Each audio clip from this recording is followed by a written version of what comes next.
Sarah Green, and I am interviewing Mary Ellen here. My name's Mary Ellen McGonigal Roberts, or in my language in South Slavey, I would say Mary Ellen McGonigal Roberts Rousset. And I'm from the Kliriku First Nation and Fort Simpson. And that's the nation I belong to. And I'm happy today to be talking to Kiera about a little bit about my background and almost like a really nice encapsulation of maybe a little full circle short excerpt on I guess where I came from and where I am and focusing on now and a little bit of where I want to be. So I want to ask, have you always lived in Calgary, or at least close by? No, I've been here 10 years. Oh, yeah. It started out, I moved here from Newfoundland. Oh. Yeah, my husband born and raised in Newfoundland, and then we have two of our children were born in Newfoundland. And then, of course, we also have one that was born here in Calgary, and then we have my daughter, the eldest, who was born in Yellowknife, my hometown. During the day, you were never in the cabin. You were always outside. You were either foraging, fishing. It was pretty much just a place to sleep. Yeah, exactly. Yeah. And when you go on vacation, you're never in the hotel room. You're always out. Same thing. So growing up in that environment, that really beautiful environment, we were actually in the bush. No community members would come by. I hardly ever remember any visitors. This was us wearing my aunt's. These were her clothes. So they've kept them. They kept all the garments that they wore when they were little. We used to make crafts in the bush with squirrel, a lot of squirrel.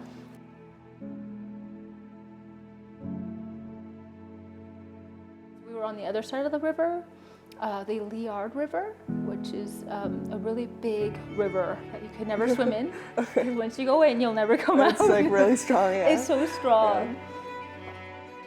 Yeah. What we did was we would all help and contribute to the home environment. So I guess this is where it all started. I would help sweep and I would feed the fire. So when our uncles would go check the trap lines and the snares, they would start the fire, and it was up to us as the women left there at the cabin to tend to it and make sure it stayed off. Yeah. So even as little children, 4, 5, 6, we would feed the fire. We would go in and make sure that fire stayed hot. So when they came back with food, from the trap line, or if we went fishing right in the Liard for breakfast most times, we just cook our breakfast right there on the fire. When I was born, my grandma gave us all our names, and my sister was Goomba Day, which is angel girl. She's absolutely radiant, beautiful, and she's very motherly and nurturing. And my brother is Batsia, which is fun boy. He is absolutely the epitome of fun. Growing up, adventures, climbing everything and anything, including houses. And my name, my grandma gave me, was Godsoin. And Godsoin, in my language, which is South Slavey, means old woman. I know. It's we were all brand new.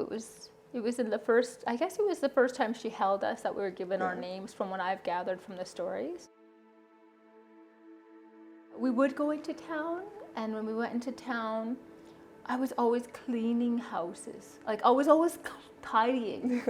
And that's just how I became, I started caring that way with the space around us. So just caring for the people's space. Keeping busy, making sure things are upkept. I've always been a carer since I was little. It's almost though, as I reflected a couple of weeks ago on the whole caring aspects of the gifts I've been given, because they are gifts.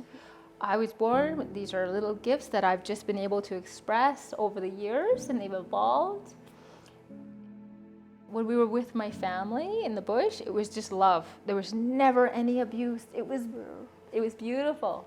I did have beautiful affection from my mom. She was very sweet, and she would hug, and she loved my ears.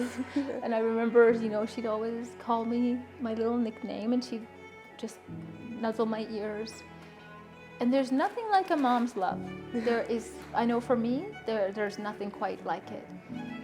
And those years of having that affection until I was 9, and then my parents divorced, we didn't know that that would be the last day we would see her for many years, because once we moved down south, we just kept moving. We'd moved 45 times, and I'd gone to 24 schools by the time I was in grade 12. And now I wondered a few years ago, I'm like, wow, what was my dad running away from? I was gonna say, he's really on the move, yeah. I'm like, but my dad he's a bush pilot, so and an engineer, so he was just like hopping to all these Going where the work was. Exactly, And, yeah. and my dad was working up north. I think he was just flying. So my mom left us with these relatives, and that meant that she was probably gone to go and have some alcohol, right? Consuming alcohol. We were left to get babysat. She was going out. And then it was one night. But that particular time, like that particular day, I remember because it was like an eternity. She wanted the day, wanted a new day right away. Yeah. It was really sad. And that was one of the last actual, before my parents divorced. As I grew older meaning like 4, 5 years old, yeah.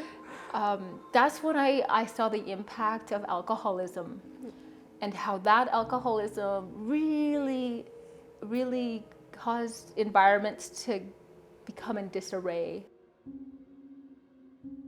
I've always been a carer since I was little, and that's something that I'm so grateful for, and I've been able to hone in over the years.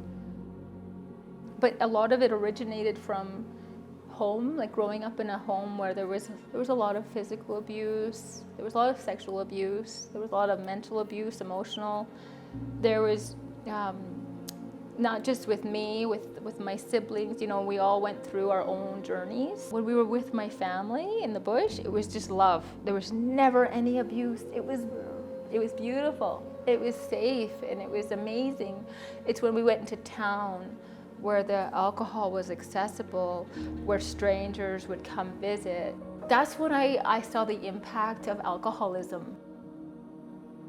Growing up, I was like, you know, there was a lot of fearfulness, right? Just like strangers, and you got really proficient and good at knowing what a predator looked like. Yeah.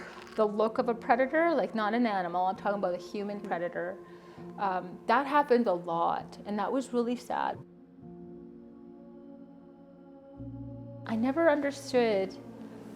There was one year when we were up in Fort Simpson, and the priest died, and I was like, we always were like, they were held in high esteem. The priests still are. And they're held in high esteem when they come over to visit. You know, it's such a gathering. We all have like tea and bannock, and just everybody talks and gathers. And we never gathered. And I was like, why? I wondered why. That was just me, because we always did. We looked forward to it because there was food and gathering. You're like, blessings. Yeah. And no, we didn't gather. And then I found out later in life, I found out the priest that had committed suicide, but this was the priest that had raped my mom.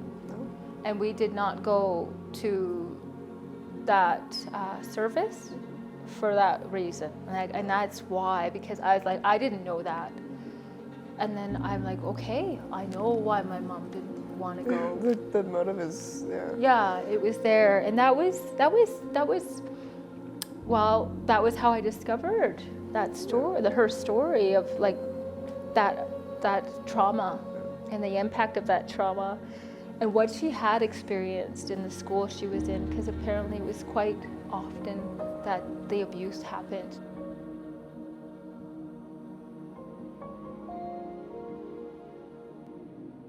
As I've grown, there's a lot of compassion that comes with healing, and that's very, very important. Like within our like First Nations teachings where I grew up, it's not good to harbor anger. It's not good to harbor negativity, because going forward. Forgiveness, for me, has been such an amazing release of just that I guess unloading of the storage. When I was about 9, I got my first ear infection. And when I went to the hospital for the first time ever having one at 9, I loved the environment. There's white linen, there was this beautiful shiny chrome. I was very much aware of my surroundings. I took in detail. And I think it was just the white sheets. And everything was just so nice and I felt safe. Yeah. And that's when I knew I want to be in this kind of an environment, because I wasn't in those types of environments at times when I was growing up.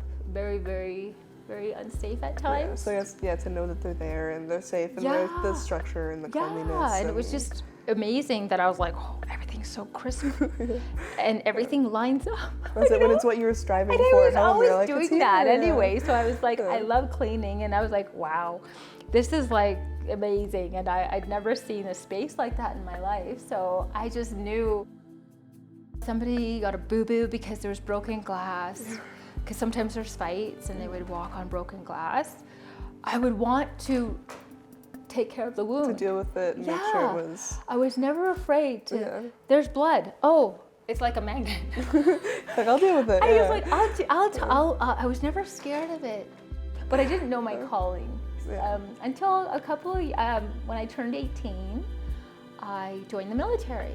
And so when I was in the military, they do a test, and they do a test to see what you would be really proficient at based on your natural, gifts, or what your knowledge and capabilities are, and they are able to tell you what areas you should go and apply into. So mine came out as medic, and I was like, yeah, I was so like, "That's happy. up," yeah. Like, this is yes. Yeah. I've worked in the healthcare industry for over 20 years. Yeah. I'm a registered nurse. My career started actually in Yellowknife, where I graduated at the Aurora College School of Northern Nursing, which I love because it's such a unique. It was such a unique school. It was really focused on client and family-centered care, especially with First Nations and the Inuit and the Métis, because of all the regions that are up there. My daughter was. She's just starting to walk. She's an early walker. Started walking at 9 months. And she was like, she started walking, she was probably about 11 months, and I'm in the kitchen cooking. And she's walking and she's grabbing my legs, and I'm cooking, and I'm busying myself with cooking. And my hubby is like, honey, he goes, she wants you to hold her. And I'll never forget that moment, because I was like, I'm cooking right now. I'm finding every excuse in the book not that I didn't want to hold my daughter, but there's an uncomfortableness with a physical touch. Yeah. And I didn't know it until that moment.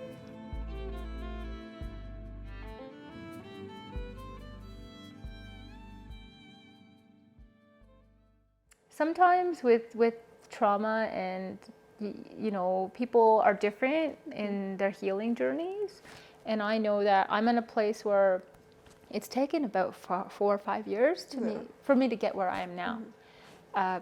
And some people aren't wanting to have that type of therapy or any type of assistance in that healing journey. Some people just want to do it on their own.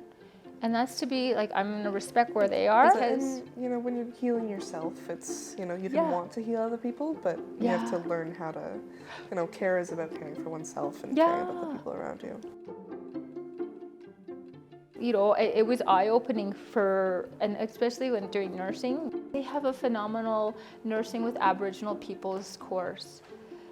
And my mom had passed away, and I decided I gotta finish my degree, because if I'm gonna impact and make change for First Nations, this really got me driven to helping Indigenous populations with their health in any way, shape, or form. I want to impact and create change from the inside out. So I've decided to pursue my family. They're here. They're all behind me. I'm going to pursue going to med school and to become a physician so that I could be one of those physicians that's out there representing, you know, the Aboriginal population, that hey, we're here, you know, and really open the doors to offering culturally safe care.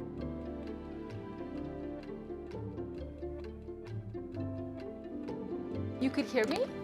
Just see what my levels are. Testing 1 2 3. Testing 1 2 3. Testing 1 2 3.